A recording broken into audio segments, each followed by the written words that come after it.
નમસ્કાર, ગુજરાત ન્યૂઝ સાથે હું છું પીનલ યાદવ અને વાત કરીએ વિગતવાર સમાચારોની. ત્યારે સૌથી પહેલા રમતગમતના સમાચારો પર એક નજર કરીએ.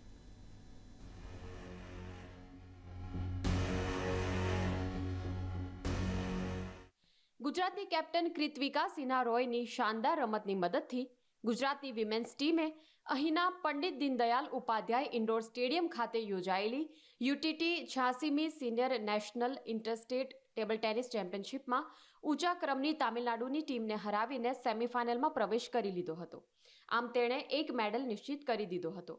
સિનિયર નેશનલ્સના 86 વર્ષના ઇતિહાસમાં ગુજરાતની વિમેન્સ ટીમ પહેલીવાર મેડલ જીતશે. કૃત્વિકા રોય, ફ્રેનાઝ છીપિયા, ઓઇશિકી જોઆરદાર, ફિલ્ઝા ફાતિમા કાદરી અને રિયા જયસ્વાલની બનેલી ગુજરાતની વિમેન્સ ટીમે ઓઇશિકીની મદદથી જોરદાર પ્રારંભ કર્યો હતો.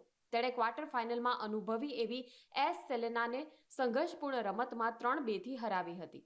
ત્યારબાદ કૃત્વિકાએ એસ યાશીની સામે 3-1થી વિજય હાંસલ કરીને યજમાન ટીમને 2-0ની સરસાઈ અપાવી હતી. ત્રીજી મેચમાં સ્થાનિક ખેલાડી ફ્રેનાઝ છીપિયાની હાર થઈ હતી. પણ કૃત્વિકાનો વર્ષોનો અનુભવ કામે લાગ્યો હતો. તેણે 5 પોઈન્ટ ગુમાવ્યા હોવા છતાં એસ સેલેના સામે દબાણ ઘટાડીને 3-1થી વિજય હાંસલ કર્યો હતો, જેને પરિણામે ગુજરાતની ટીમ અંતિમ 4 ટીમમાં સ્થાન હાંસલ કરી શકી હતી. ટુર્નામેન્ટના ઇતિહાસમાં ગુજરાતે પહેલીવાર મેડલ નિશ્ચિત કર્યો હતો.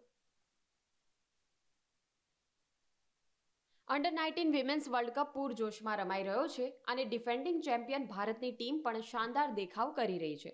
ભારતે સતત બીજી મેચ પણ જીતી લીધી હતી અને ટીમે મલેશિયાને 10 વિકેટથી હરાવ્યું હતું.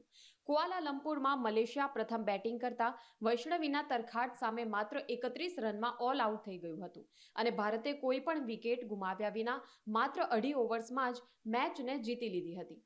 હેટ્રિક સાથે 5 રનમાં જ 5 વિકેટો ઝડપનાર વૈષ્ણવી શર્માને પ્લેયર ઓફ ધ મેચ જાહેર કરાઈ હતી.